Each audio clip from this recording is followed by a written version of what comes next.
Good afternoon, everybody, and welcome to the Inter-American Dialogue. And many thanks to all of you for joining us for this conversation with Valdrack Jaentschke, who is Nicaragua's Vice Minister of Foreign Affairs. When Ambassador Francisco Campbell, who's with us today, I want to recognize, called me to propose this event, I had some doubts. The ambassador knows well that the dialogue has had a number of events on Nicaragua recently that have been quite critical of the government of Daniel Ortega, especially since the outbreak of violence and repression about 5 months ago.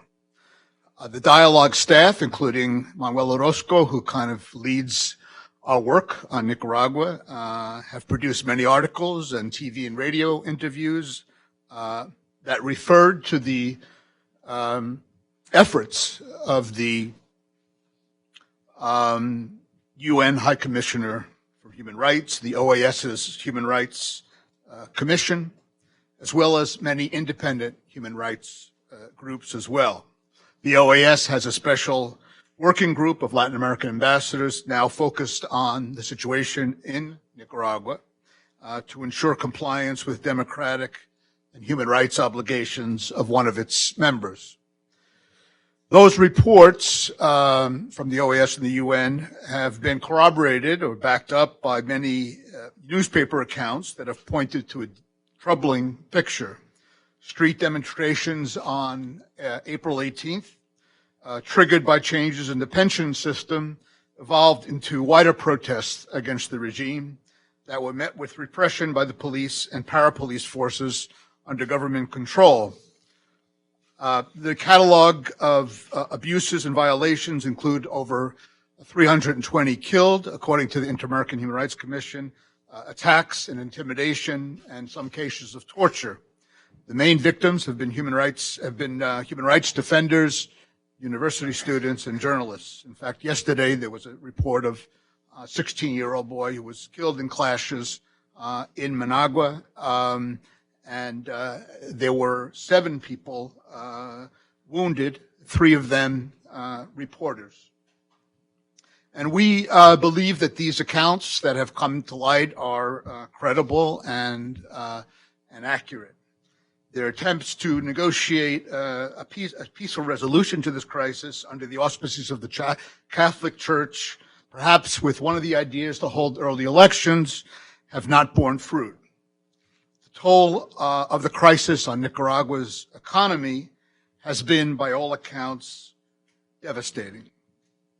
While the dialogue has this perspective about Nicaraguan situation, we also believe in the value and importance of face-to-face opportunities with senior officials representing such regimes, provided they are willing to respond to questions and engage in serious debate and discussion.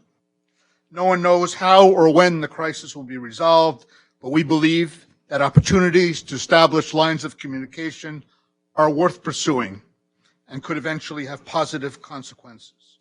It is crucial to find a way to put an end to the violence and pave the way for a peaceful and democratic way forward.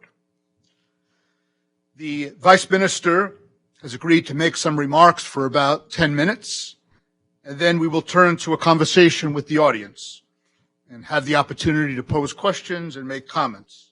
My only request is that you identify yourselves and refrain from making any speeches. I also ask and expect that everybody will have a civil tone and respectful tone. I think that's the way we can have a most productive session this afternoon. Before inviting the minister to the podium to say a few words, let me tell you a bit more about his background. The minister has held his current post since 2015. He's an accredited ambassador to a number of Caribbean states. Before his current post, from 2007 to 2015, he was Vice Minister for International Cooperation in the Ministry of Foreign Affairs in Nicaragua. He has a master's in public administration from the Graduate School for Public and International Affairs from the University of Pittsburgh, and he has a bachelor's degree in sociology from Universidad Centroamericana, UCA. He is originally from Corn Island on the Caribbean coast. And Minister, we welcome you to the podium. Thank you.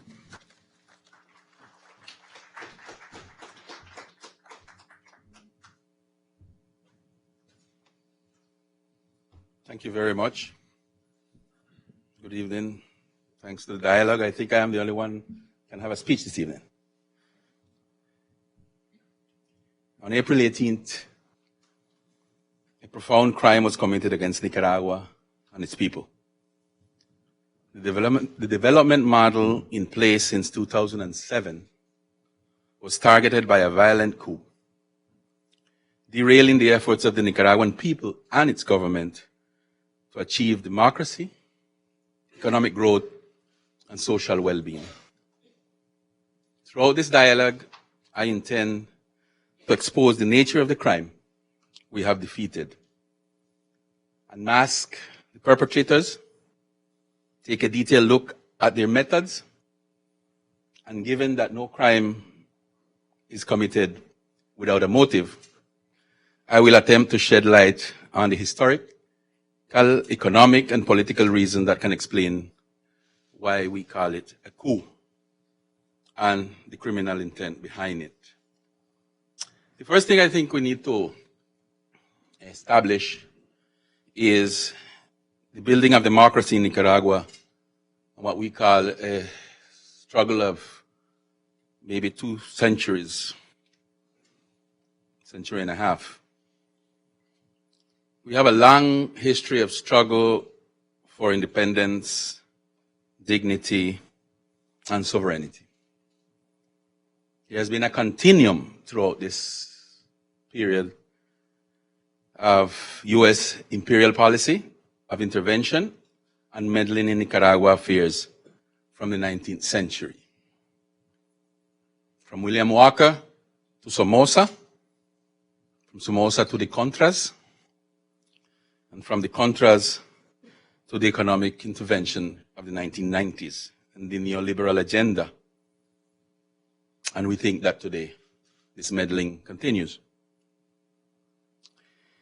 This perennial civil or imposed war is an expression of the oligarchy of Nicaragua to build a state and a nation. The emergence of Sandino is what we consider a strong nationalism and commitment to build a nation state in our country. The thinking behind the Sandinista effort is that feeds into this strong, dignified national development agenda. Everybody remembers the 1980s U.S. Contra War. Everybody remembers the International Court of Justice ruling. And that background for us is important to establish that democracy in Nicaragua began with the revolution in 1979. That's how we see it. We opened a process of democratic building, that has been constantly and systematically boycotted. I mentioned the Contra War already. I mentioned the neoliberal agenda of the 1990s.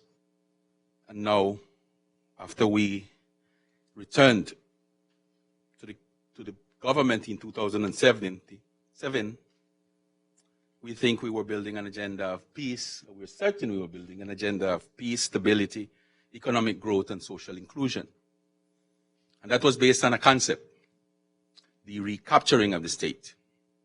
The recapturing of the state as a fundamental development actor. Since the state was weakened, intervened, and in some way inexistent. And again, I refer to the national elite, which was subordinate and incapable of conducting a real nation-state building in the country. That elite, that oligarchic elite, can be identified as part of this problem. We built, since 2007, a model of dialogue and consensus, which was a collective decision-making process in public policy. We had an economic coordination between the Central Bank and the Ministry of Finances and the Ministry of Foreign Affairs, since international cooperation was in the Ministry of Foreign Affairs also. Security was a fundamental tool for our development agenda. Security is, up to date, one of the most important elements in the Nicaraguan offer to stability in the region. Nicaragua built up itself as a retaining wall from drug trafficking and crime, international crime. Everybody can refer to us being the country where it stops. The drug routes and international criminal activity finds a wall in Nicaragua. In that period, we also were growing at over 5.3% for the last 7 years. But I also wanted to mention a couple of data around security. Data of security in Nicaragua is 7.3 per 100,000. The lowest in the rest of the region is 11.5. And the highest is 77 per 100,000. Please consider that the World Health Organization considered that over 10 is an epidemic of violence. We were one of the countries that recovered swiftest after the 2008 international crisis. And what happened after April 18th? We think that, you mentioned Social Security, the pension system, Rio Indio Maiz in the Interoceanic Canal. It was, at the end of the day, anything to try to ignite the reaction of the public against the government, which is the crime of the government to build a stable, developing country, which could not be recognized by anyone in this extreme right agenda in the U.S. Intervention in 1854, intervention in 1909, military intervention in 1909, in 1926. We were actually annexed to the southern part of the United States in 1854. Those extremists of then are the same that are promoting this process. The fundamental method utilized was widespread media manipulation, articulated to social media and the international sounding box. Manipulation of information, lies, and terror, instilling an image of conflict and terror among the population and abroad. And protest was not peaceful. I will show you the photographs of the peaceful protesters who bear Kalashnikovs, RPKM, and Dragunovs among their munitions. The first 2 deaths were police officers on April 19th, because everybody tried to tell you that people were dying on April 18th. Not one single person died on April 18th. The only people that died were the media-fabricated deaths. And while they were calling for students, as a matter of fact, Mr. Shifter, in this whole process, 5 students have died. And the media was saying that there were widespread killing of students on the 18th. Priests got on the streets and started talking about this widespread killing. No one was killed on the 18th. The barricade emerged on the night of the 18th. First barricades at Tupoli University. On the 19th, during the entire day, no one was killed. Protest was on the streets. The first person that was killed was Police Sub-Inspector Hilton Martinez, who was killed after midnight, the 19th. The second one was a female police officer. There is a consistent message throughout the media, which began not now. It began since 2007 when President Ortega came back to the government. Every single mention of President Ortega in La Prensa was always headed by the following: unconstitutional government, illegitimate president, designated president. This is geared to deconstruct the legitimacy of the government, the legitimacy of the presidency, to deconstruct politics, political parties, and weaken the national appropriation. And why we call it a coup? Because its fundamental objective is to overthrow the constitutionally elected government. That is the definition of a coup. It's not the definition of the coup of the 70s and the 80s and the 50s in Latin America, which was the military coup. This is a new scenario, a new form of the same coup. The fundamental objective of overthrowing the government was expressed by Bishop Mata on the first day of the dialogue, when he told President Ortega that the purpose of that meeting was not to dialogue, was not to find anything else but to accept his resignation, the resignation of the entire government, the resignation of the National Assembly or Congress, the resignation of the judiciary, and the resignation of the Electorate Council. And that's what they were there for. These points were also expressed later in a letter from the bishop to the president.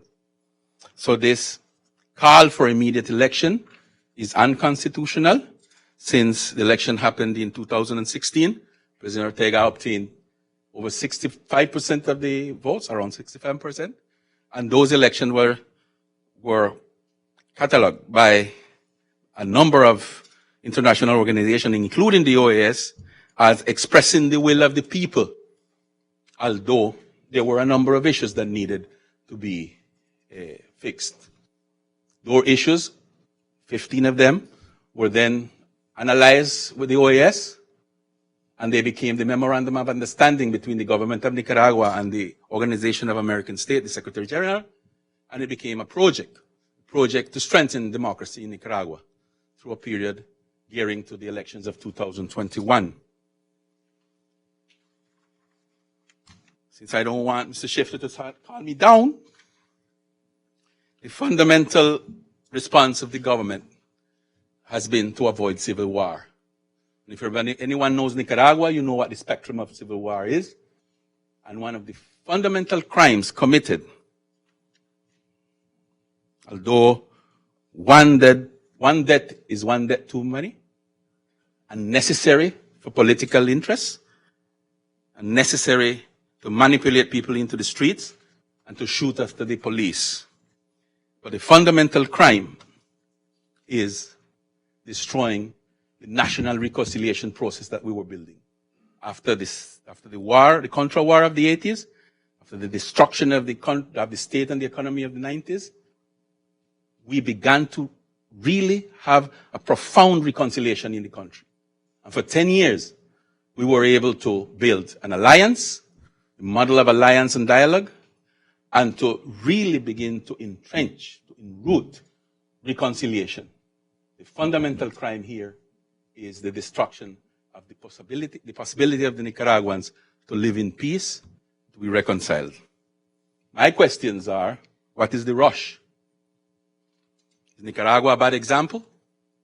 Because a country that has its opinions in the world arena, a very small country, but we are a bad example because we can show that a country that is nationalist, sovereign, dignified, can also build an alliance with the public sector, the private sector, and the workers. A private sector that was attacked and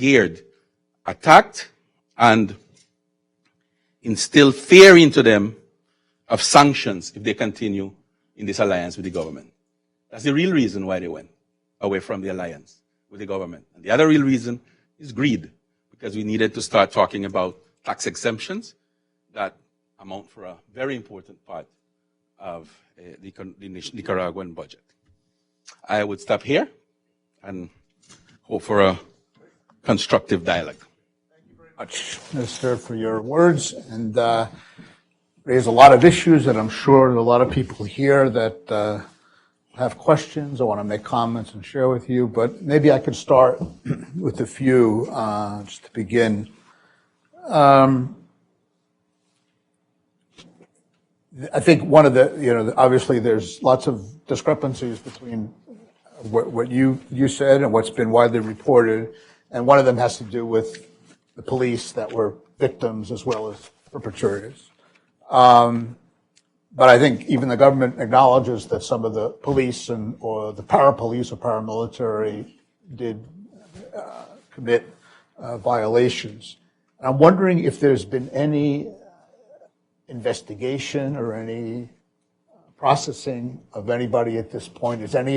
Are any of those in jail, or is there anything happening with any of those? In first place, we need to deconstruct this concept of police violation. The basis of that discussion is we have a police that internationally and across the board has been recognized, let's use the present perfect on that one, has been recognized as a respecter of human rights, as an efficient police, and a police that by all the police officers in the police system in Central America, by world organization, this police and its police mechanism, which was called community policing, was recognized as an efficient police. A doctrine of human rights, respect for human rights, does not shift overnight. You need a long-term deconstruction of that doctrine. My first argument is this rush to target the police as a criminal police. Someone asked me this morning if the police was aware of what was happening. Our police walked the streets without weapons. Our police was capable of building that security system, that wall of contention, based on its capacity to dialogue and interact with the community. So this idea and this thinking that the police overnight became a criminal institution is one of the first manipulations. So I really think that at the end of the day, President Ortega has always said that we are going to seek justice for everyone. We need to understand what happened.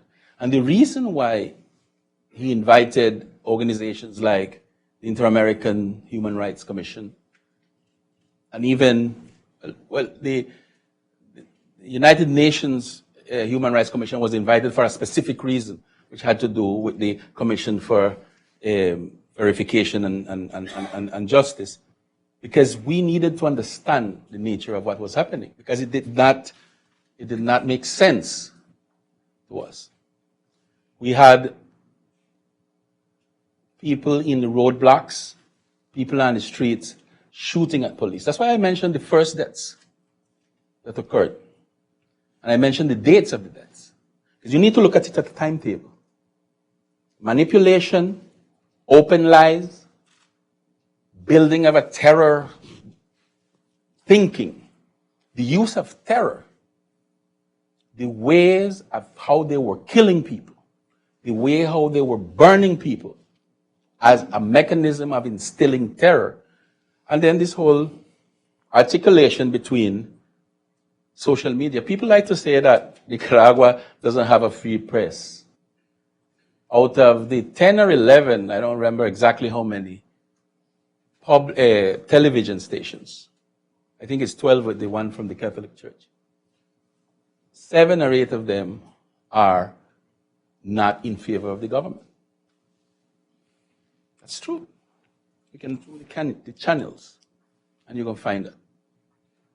So you have media outlets expressing lies, and then you have social media as a mechanism to exponentially broadcast those lies, and then you have the resounding mechanism which then deflects and come back. And then you continue feeding off of this. So I wanted to challenge that concept of a criminal police which you don't have. The police do not kidnap. The police carry people to jail and carry them through the judicial system. As a matter of fact, just a few days ago, the Vice Minister of Governance gave account of how many people have been in the judiciary system, in the legal system, through the court system. And he showed photos of each one of them receiving their packages, receiving their families, and being prosecuted through the court system. So that's one first thing that I wanted to challenge. Okay, I'll give you something else to challenge. This is not challenging. Let me just give I've maybe just make a comment and try to get your reaction. I've written a lot about Nicaragua over the years, and I've written since President Ortega came in 2007 again. That really, a lot of things that you mentioned, the security performance, which looking within the Latin American context clearly is very, very impressive compared to the Northern Triangle countries and other countries. And the model of governance that he established, which was the envy for some other countries, in the sense that he had these kinds of meetings with the private sector, support of the private sector, support of the Catholic Church, and just showed a kind of very impressive skill and being very astute in kind of maintaining this kind of government structure. And I think, there were criticisms towards the government about its non-democratic nature, but there was also the other side of it that, it kind of kept things, the governance was good, the growth rates were high, over 5% or whatever. And, people kind of let, everything, you couldn't go after Nicaragua. It was working relationships with important, sectors and constituency. And I guess my question is why you think that, what puzzles me is why after April 18th, you think that all of these important actors, not leaving aside the United States, you recited the history of the United States, Nicaragua, and leave that history aside for a second, but take the Human Rights Council and the United Nations. I don't think anybody's accused the Human Rights Council of the United Nations of being, controlled by the Trump administration. They've done very tough reports on many parts of the world, in Palestine and elsewhere, and the UN and the OAS Human Rights Commission. We have this working group now of governments, other governments in Latin America. It's not the United States is part of it, but there are other governments in Latin America. You have all these very good journalists from outside who have done reporting, and it just stretches credulity to think that all of these that have done insight visits and written reports and written articles as journalists are all in some sort of campaign in order to, and coordinate. I mean, they're just not that sophisticated. I mean, that's giving them being more generous of all these groups than I would be, because I don't think they have the capacity to coordinate among themselves so much to come up with the same conclusion. So it seems to me that they probably came up to the same conclusion, each of them carrying out their work and their mandate. So how do you account for that? I mean, just whatever one reads, I mean, we know the journalists, they're good journalists, they're on the ground, they're talking to people, they're getting information, they're, the Human Rights Council, the OAS Human Rights Commission, the dialogue has referred to these groups in other cases, in other countries, not Nicaragua, and we've generally found them to be very, very credible and very respected. So why all of a sudden this sort of radical shift in the case of Nicaragua, while before April 18th, there was virtually very little attention and concern raised about Nicaragua? Before I answer your question, and after July 15, we have also regained consistently peace and stability in the country. So we're talking about a period between April 18th and more or less July 15th. Let's talk about the Inter-American Human Rights Commission as a case study, right? One of the fundamental problems with the approach is the mechanism that they have to confirm things on the ground. There are these human rights organizations, local human rights organizations that get registered. In Nicaragua, we consider many of those human rights organizations, many not all, as part of a network of NGOs that have political agenda. So they get registered at the Inter-American, and in some way there is a feeding of information.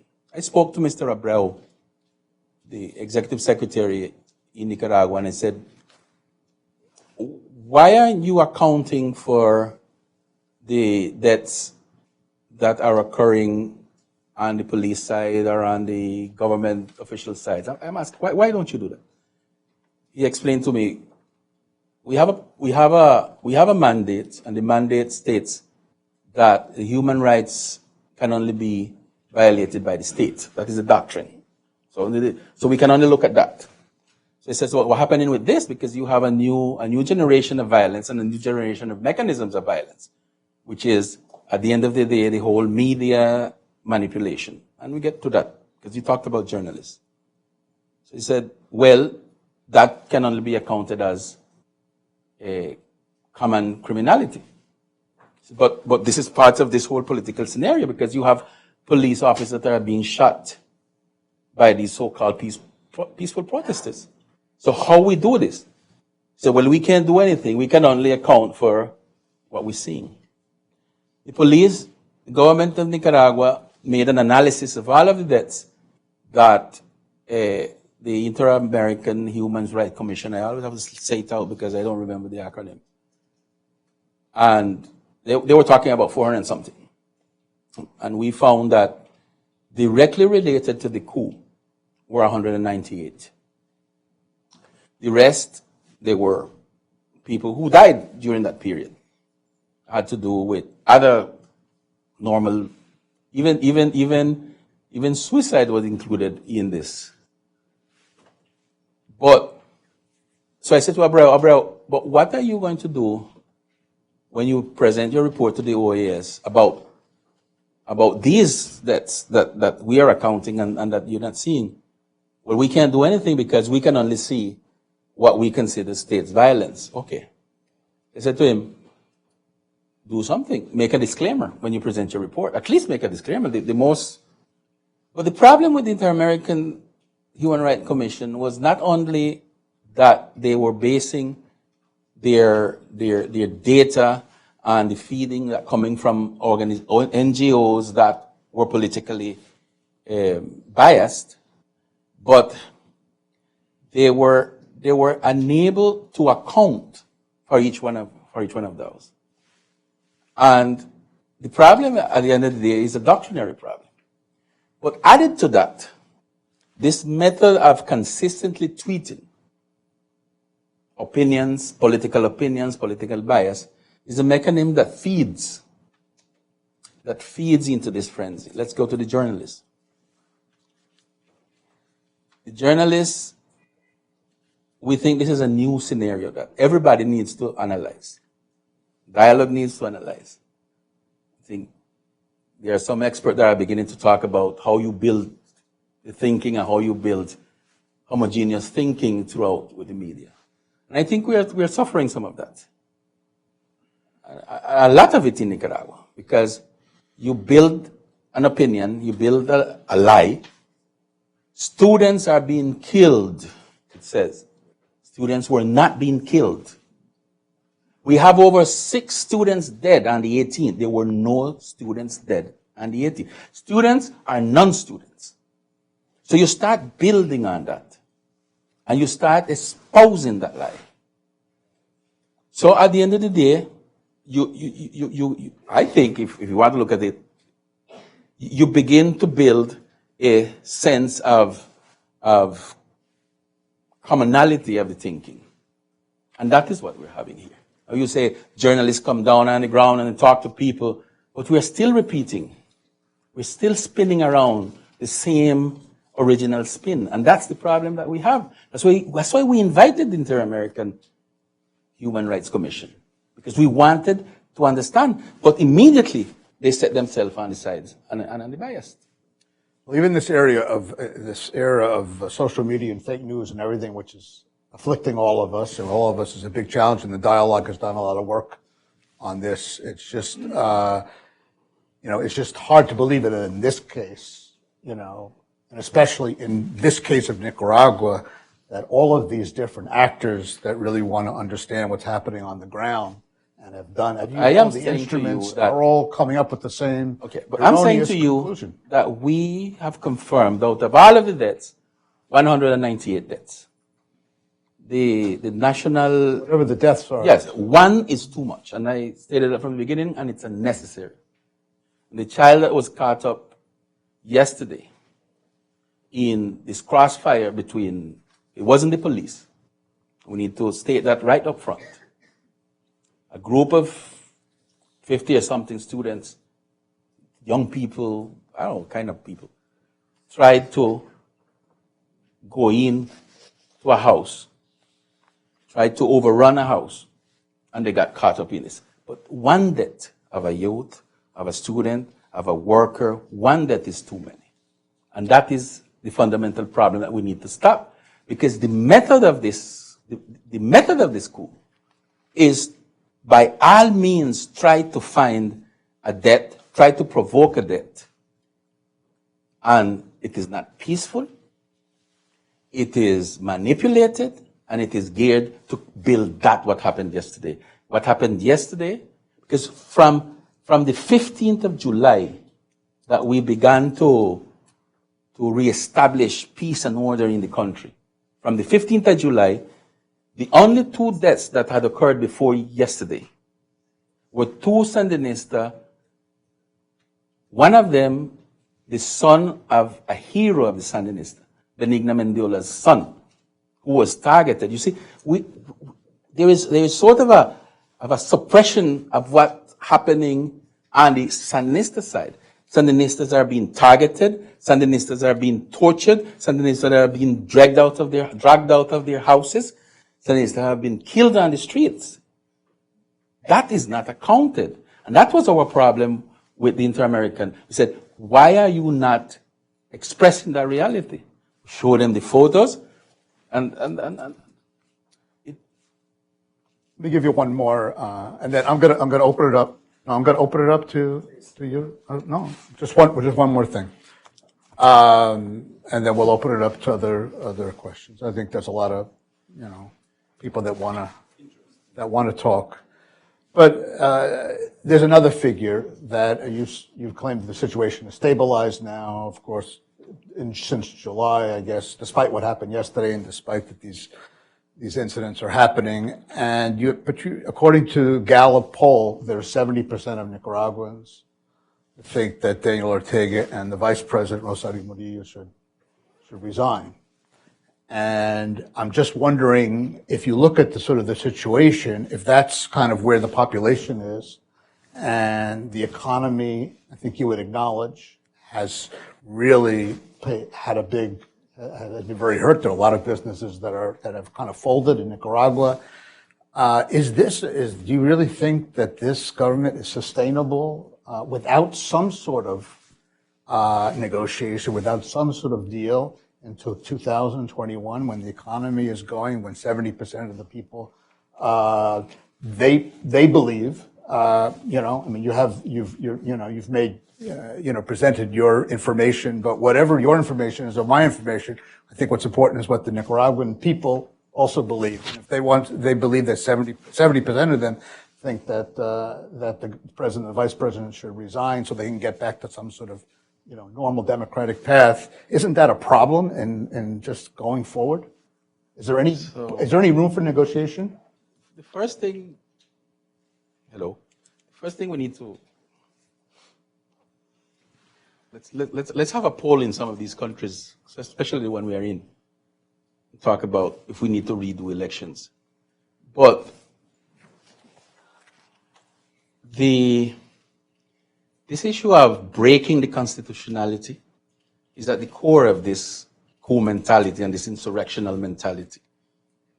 If we break the constitutionality, now I would go to the economist analysis of how this system is, and they talk about the core Sandinista are kept at around 35 or whatever, that's the core Sandinista. But if you ask the people the second question, which is, are they acknowledging the advances of the country and advances of the government, you're going to find a different answer. So the issue here is, are we willing to do whatever for a small group of politically motivated extremists who finance and abetted this coup in order to bring forth the destruction of the country?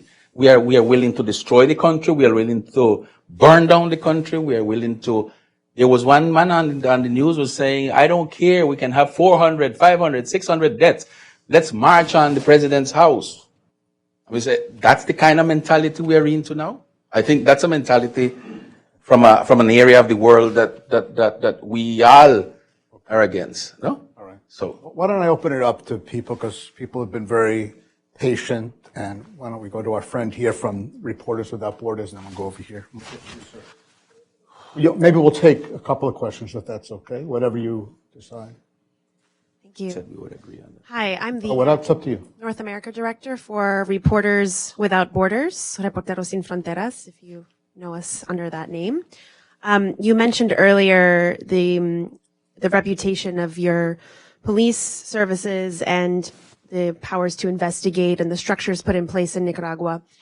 I wanted to know, though, if you believe that the murder of journalist Angel Gajona's investigation is truly exemplary, because we have noted that his family have had to flee the country, that his lawyer and his family had received death threats, and that there really doesn't seem to be meaningful, serious prosecution of those responsible for his murder, which are conditions to making sure that other journalists are safe, and in making sure that impunity does not come into picture here, where journalists are trying to shine a light.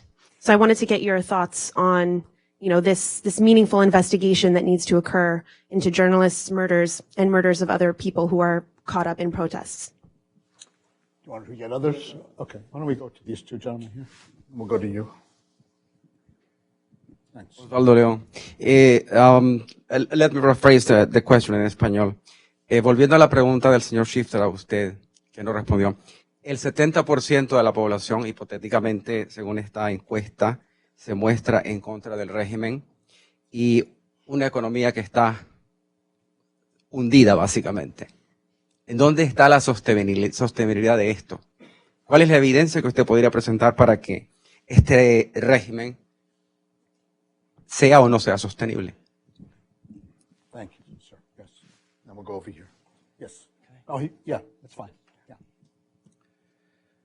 I'm going to ask my question in English. Can you tell us your name, please? This is Ricardo Navarro. I'm from Chinandega, Nicaragua. It has been acknowledged by the president of Nicaragua, the current president, that there are irregular armed groups in Nicaragua. My question to you is, who is financing these groups? Because we can see that they are heavily armed, they all wear hoods, and they are there to see on social media and in the news. And who finances these groups, and what is the police take on these groups? Are these irregular groups being financed by forces against the government? Are they financed by the Sandinista party? Because a lot of them carry the red and black flag. So that's my question to you. And one quick comment regarding the last statement that you said that people are saying we're going to march into the president's house. It might be that there is lack of civil spaces to solve the problems of Nicaragua that are leading to people think that way. Thank you. Thank you. Let's begin by the end. You want to start with? Now we begin by the end. Okay. Work up to that, to Angel. Okay. And we'll get you on the next round. You have, since 2007, a particular bishop in Esteli who has been talking about armed groups and been talking about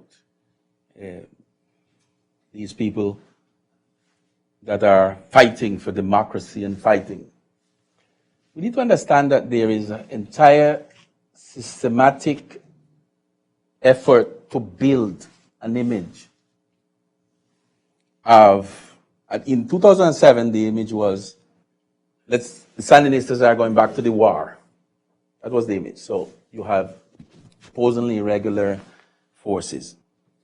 You cannot forget that in the 80s, over probably 10% of the population was in some way organized militarily, whether they were milicianos, whatever it was. And that accounted with the irregular flow of weapons by the then U.S. administration.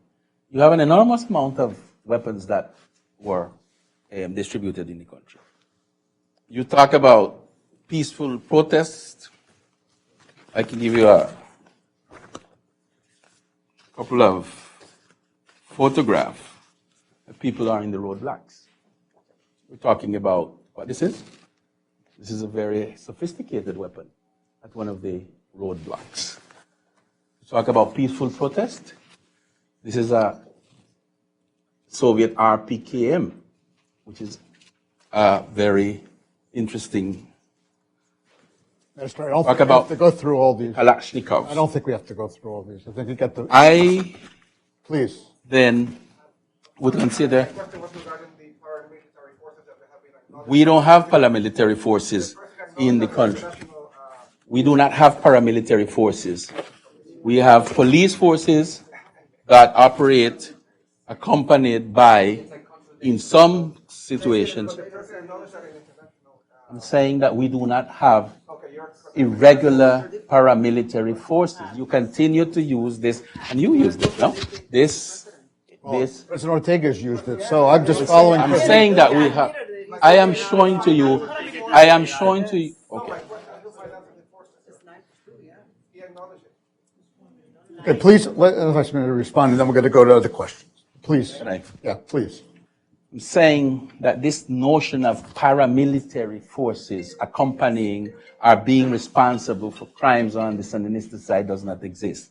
I'm saying that you have a number, and I'm showing you the photos of people that were in the roadblocks, were armed, and I'm saying to you that a number of these weapons are an overflow from the past military situation that the country had.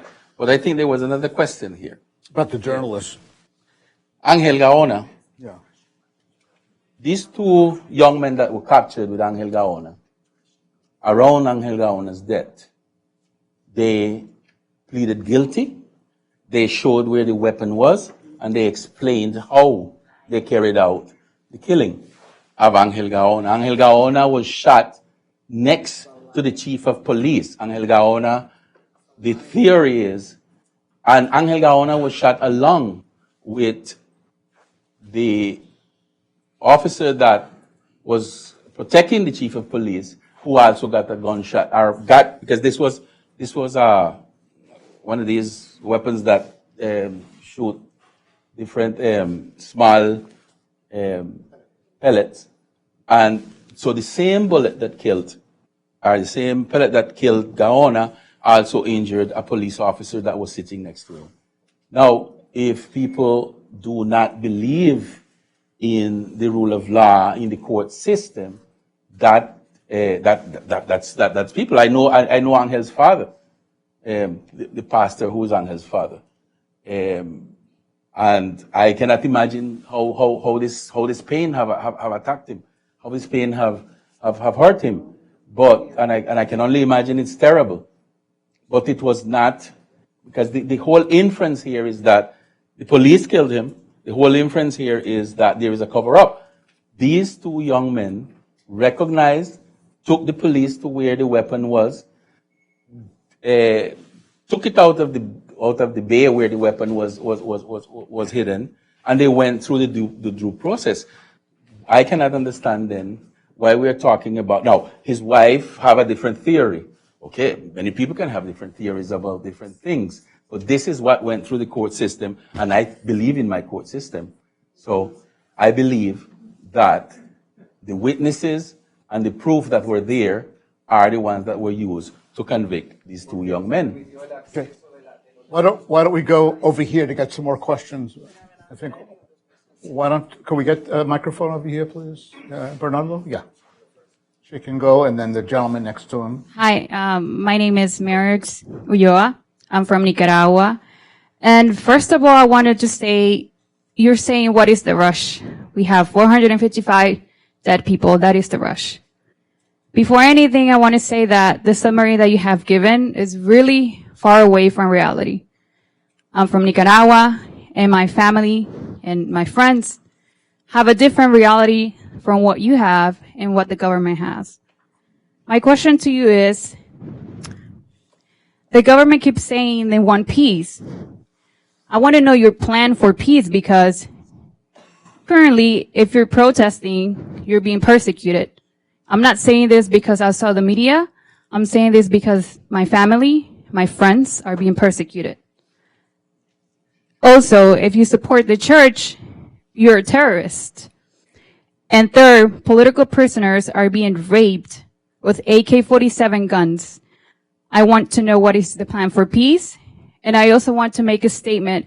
How is it that a couple years back, Nicaragua was the most secure country and everybody was so nice? Currently, everybody's a terrorist.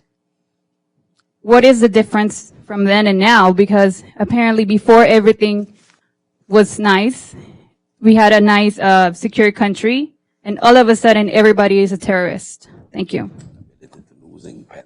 Okay. My same is, even though I speak English, I'm gonna have my same in Spanish. What's your name again? My name is Roy, and then I have an alias also. An alias? Yeah, I'll tell it to you at the end. I just 45 minutes of my intelligence being insulted is enough. Okay, so no puede ser un golpe de estado porque Daniel Ortega es un presidente inconstitucional que llegó a la presidencia bajo fraude electoral.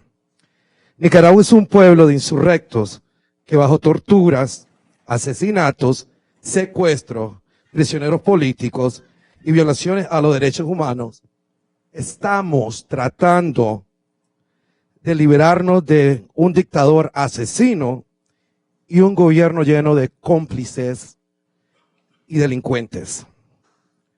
Para mí, el mayor y el único golpista en la historia de Nicaragua es Daniel Ortega, ya que en el 2009 sabía que no podía ser candidato a las elecciones del 2011, cual se describe en el artículo 147 de la Constitución de Nicaragua, que nadie puede ser reelección.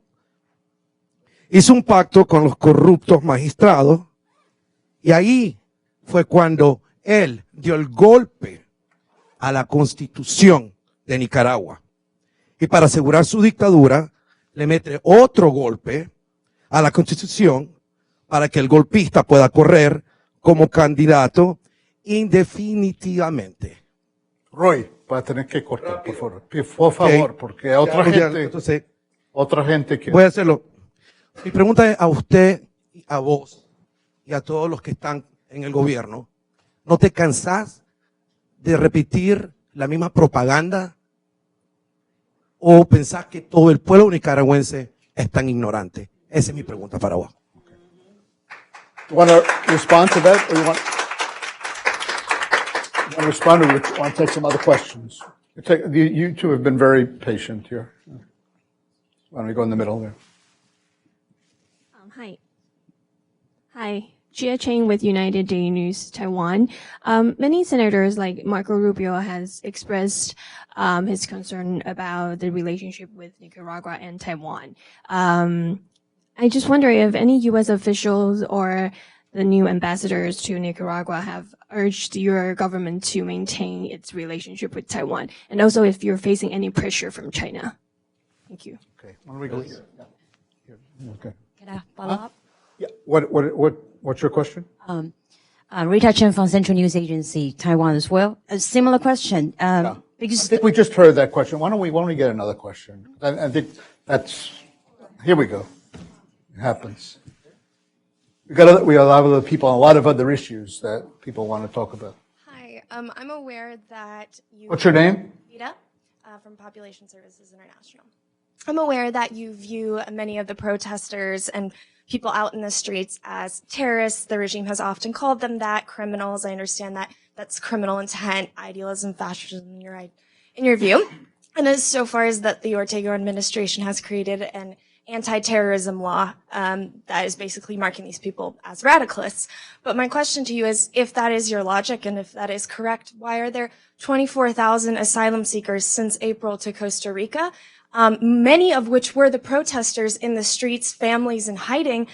And if you look at research of radicalism and of terrorism, those people don't hide. They make themselves very aware. They have targeted strategies to make themselves aware to the government, and they see their lives as something that they want to give up because they are trying to push this radical ideology, versus these are protesters who believed in a cause and are now going to another country because they are so much in fear of the state of their own country. So if you could just give a little bit more elaboration on that.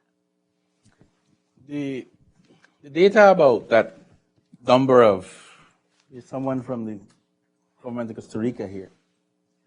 24,000, you need to get your data a little bit more in order. You're talking about a number of people who are already lived in Costa Rica that are taking advantage of the situation. Normally, everyone would, if I was a I would do it, to legalize their mechanism. That is expressed by the same Costa Rican government. Now, there is a percentage of people who have left the country. President Ortega said clearly, you can come back, because they want to answer your other question. Protesters are not criminal, and they are not criminalized. Peaceful protest is protected by law and by our mechanisms. If you killed, if you burned, if you committed a crime, those are the 200 people that are being prosecuted, and the courts will define their responsibility. But there is a way of saying everybody, everyone, 24,000 people. You need to focus the data. So, in first place, the 24,000 people that you say in Costa Rica, the same Costa Rican government has said that some of them most likely are people who were living in Costa Rica and are trying to legalize their mechanism, which is normal. And you have a number of people, and they said they stated a number. I think they talk about something around 5,000 people. Now, terror and the mentality of terror and the mentality of fear is something that is instilled in people. And people fear of that. And they flee the country most probably because of that fear and that terror. You see people burning in the streets. They see people being killed systematically by these same perpetrators of this violent uprising coup. So you have to also adjust that discourse of everybody. And you come back to the lady here. She says, everybody is against. Everybody is. That's not true. And we are rebuilding peace. I gave you data. Between July 15th and the day before yesterday, not one single protester was killed. In spite that they were still provoking the police, burning police patrols, shooting after police. And we all know that there is a sum of mechanism to shoot after the police. Added to those weapons, you have a number of artisanal weapons that are being used to provoke the police reaction. the need to find a victim to continue fueling the violence, the need to find international support to say in the country that the things are terrible. Taiwan, yesterday, as a matter of fact, Taiwan was the proud winner of an international fair in Nicaragua. We are going on to our business of establishing peace, security, and tranquility. And President Ortega has said, and a number of accounts have said, that we continue our relationship with Taiwan. That was said publicly this week, as a matter of fact. So I don't see why we need to put that in doubt. That is our formal and official position. So as I said yesterday, it was an international gastronomic fair, some big thing that we had with the Ministry of Tourism, and this was then Taiwan was the proud winner of the first place because they always make an enormous effort. Now, this whole thing about continuing to use the word unconstitutional and continue to use the word illegitimate is part of the method and is part of the mechanism. If you go to the La Prensa and you look on La Prensa from 2007, 8, every time they mention the president, they mention this adjective before. So there is a building of a thinking that try to deconstruct the mentality or deconstruct the legitimacy of the country.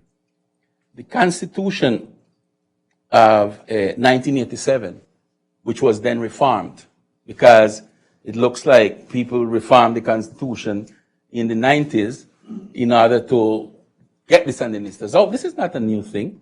Getting the Sandinistas out of politics, getting the Sandinistas out of government is a constant in Nicaragua. Now, you have about, according to your data, Mr. Shifter, around 70% of people.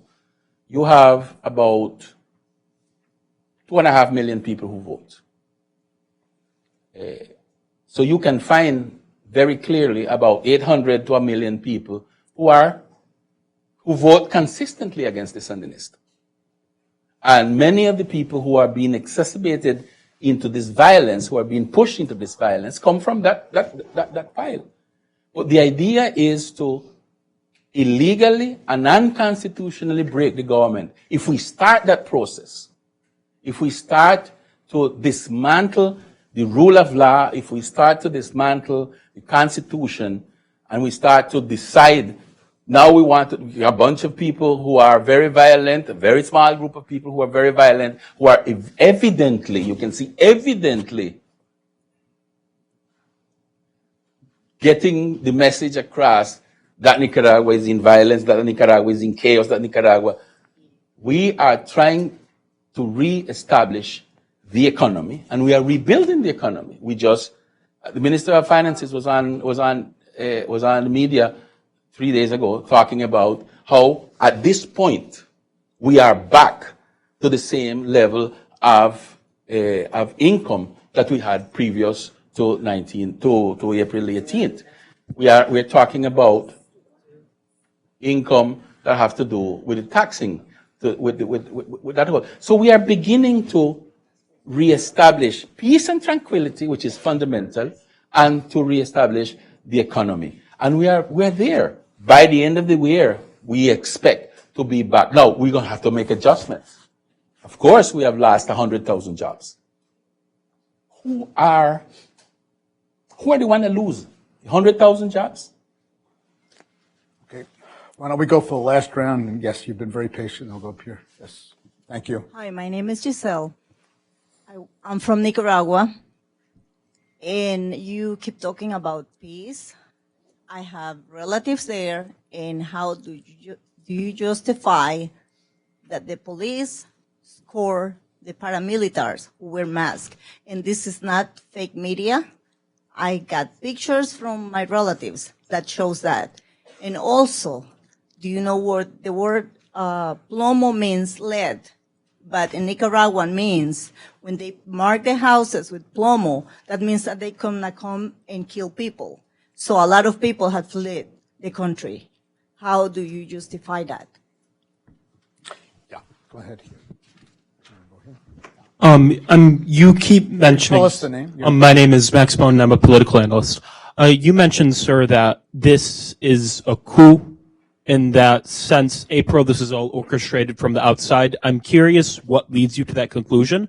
I know you've mentioned the history of the United States interfering in Nicaragua, but what is the evidence that it's happening this time? And also you mentioned the Kalashnikovs within the paramilitary groups or the violent groups, saying that this is coming from someone on the outside.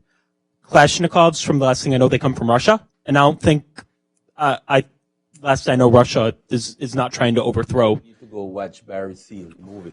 Anyways. You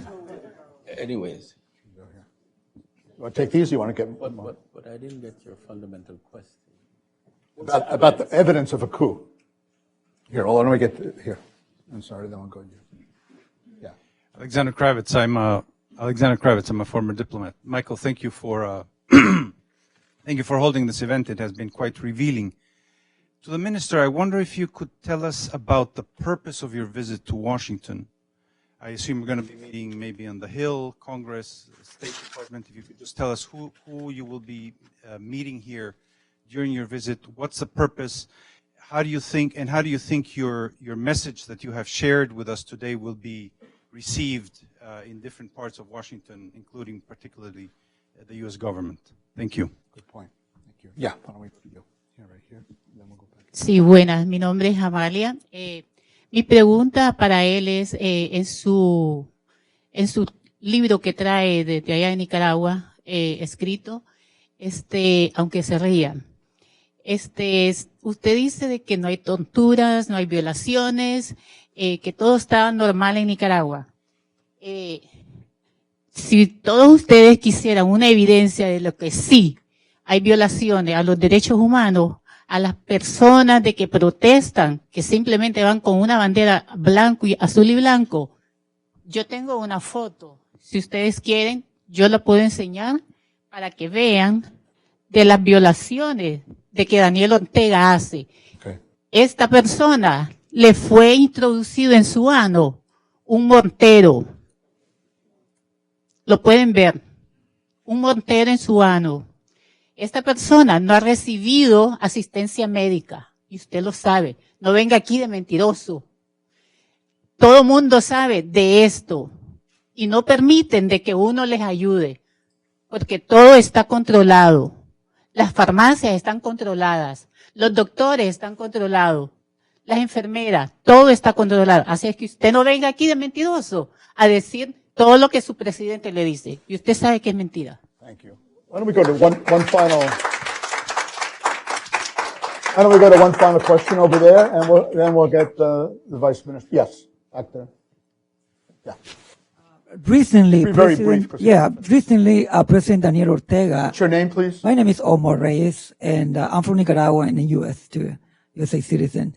So recently, Daniel Ortega stated that for those businesses that participate in the natural strike, that he will send some police to open up those businesses. I do understand that, the situation is very critical economically, but sending the police to those peaceful national strike, this is like a regime.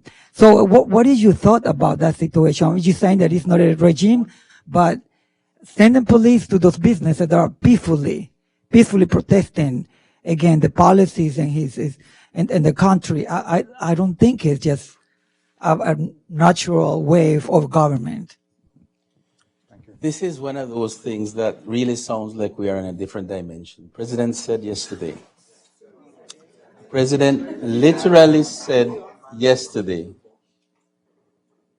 the big private sector argumented the last time that they didn't open because of reasons of security. That's what he said. So, if they need police protection, we will provide police protection for them to be able to open. That's what he said.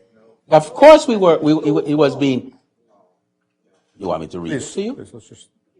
Okay. So, that is the truth, Mr. Omar. The truth is that the president said that if they consider that the reason for them not opening is because they have fear to protect the people, then we will provide them so that they don't have that as an argument. I said can't use that as an argument. But at the end of the day, we're saying that they are participating, because they say, we're not participating in the strike because we want. That's what their argument. We're participating in the strike because we are scared for the people. That's what they say. So the president then answered and said, if you consider yourself to be in any way in jeopardy, then we will provide you with police protection. Read the speech, listen to the speech, and see exactly what the speech is said. Please, let the Vice Minister continue. He's going to continue to answer the question. So, I think the purpose is very simple. There is one discourse, there is one set of information that is being espoused and repeated. You hear it, which is not necessarily accounts for the truth that's happening. So we will be sharing with a number of officers and officials that the ambassador have prepared this vision that we have of what is happening and where we're going. The fundamental thing here is where we're going. We're trying to reestablish the path to economic growth. We're trying to reestablish peace and tranquility for the majority of the people. And that is what we're trying to do. We have been a very reliable ally in the fight against terrorism, in the fight against drug trafficking, in the fight against international crime. We have been an excellent partner in being a wall of contention to crime, to immigration, and to the trafficking of people. We continue to propose that on the table. We continue to say we will continue to work on that. The ambassador is organizing an agenda. But basically, that is the idea. That is the idea, to try to express these opinions. Very good. Let's go one there, and then this gentleman, and then we'll end it. Yeah, back there. We just have to be the last round. Yes. Good afternoon. My name is Rosalia Miller. I am Nicaraguan. Thank you for being here. Thank you for holding this event. Hello, Ambassador. Nice to see you here. Sir, I don't think, first of all, there's nothing simple, as you just mentioned now, and I take issue with that statement. There's nothing simple here. Our people are suffering on both sides. And I don't need to reiterate everything that has been said here. I think that everyone knows why we're here. We're here because we care, because we're passionate about our flag, and because we're passionate patriots. We care. And we want to do good too. So I'm not going to come to a level that isn't really necessary at this meeting. But we are hurting, and you need to hear that, and you need to carry that message way up high. In order to achieve peace, the two sides really need to reflect and analyze each other's strengths and weaknesses, all for the good of the country. Our patria cannot pay for minuscule reasons and horribleness of threats and the creation of fear in the citizens. So I'm asking you, what are the prospects? And even through Ambassador Campbell, that I know, who represents our country here in the United States, what are next steps that you have in mind, concrete steps to achieve what you are claiming that you're doing now, but that is just not, at least is not obvious, and in fact it's the opposite of what we're getting, the message.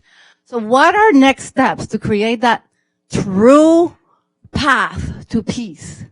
Certainly we know that, again, through fear, intimidation, our women are being raped, et cetera, in the cárceles. So what are those steps? Thank you very much. See, we can get up and have this kind of discourse. Police is not a violator of human rights. The police, there is no women being raped. There is no people being violated in their rights. That is lie. That is a complete and absolute manipulation of the truth. That's lie. It's lie. The same way we espouse these ideas of violation of rights, we have these generalizations. The economy is in destruction. Yes, the economy is being resented by what happened through the coup. The economy was affected. 100,000 people lost their jobs, income. The economy are being affected. We're taking measures to try to stabilize those affectations coming from the coup.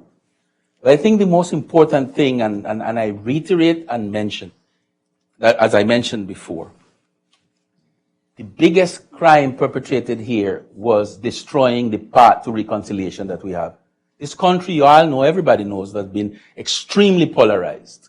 Most likely, many of us here have been on different sides of that polarization. Polarization has been the fundamental aspect that we have lost in this. Polarization has been the fundamental mechanism to divide the country. And reconciliation is the fundamental loss. The plea here, the position here is to, let's get back on the path of reconciliation. And that's why we talk about reconciliation from the community, from the families, and from the local level. That is where, when we came out of the war in 1990, I think I was listening to a speech of President Ortega, who was accounting of what happened when the government delegation was to meet for the first time with the Contra delegation for the peace process. And for some reason, the Contra delegation didn't come in immediately. And when Cardinal Obando asked why they didn't come in, they said, we wanted the heir of the government to be expelled because we don't want to breathe the same air. That was the level of polarization our country have had. And that is the polarization that is being again promoted in this process. Reconciliation from the local level, from the communities. And we built that over the years. And in the last 10 years, we were able to build a process of profound reconciliation in the country. We come from an enormous polarization, from the polarization in history of those who invited the foreign direct intervention, up to those who supported the dictatorship, up to those who aided and abetted the Contra. There's a history of polarization in the country, and that's the fundamental loss that we're having in this. Yes, we have affectation to the economy. Yes, the death of one single Nicaraguan is unnecessary. It hurts everyone.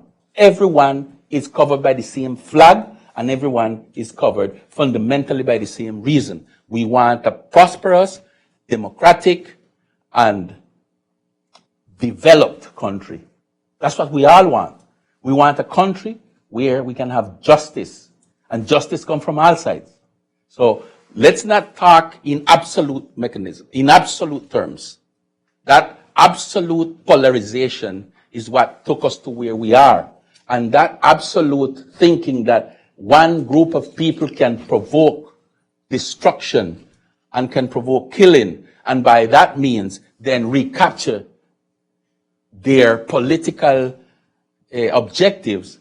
At the end of the day, my friend, a coup is the destruction or the taking out the government by violent means. That's a coup.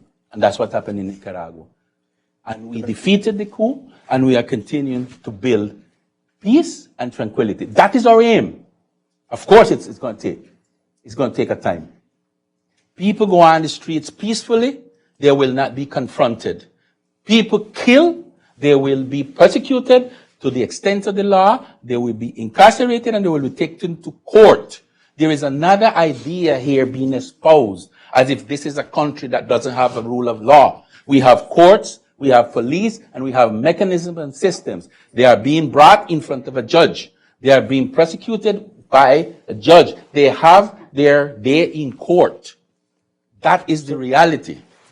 Thank you, Mr. Shifter. Mr. Minister, I want to thank you very much for joining us. I want to thank everybody else here for coming. I hope all of you have had an opportunity to have a face-to-face with the minister. And I hope, Mr. Minister, that you've got a sense of what the feeling is among many people in this room and the sentiment. I hope they have a feeling. I think so. I think we can achieve that. It's something. I'm not sure there's agreement, but at least we have a better sense of what the other side thinks. So thank you very much for joining us. Welcome.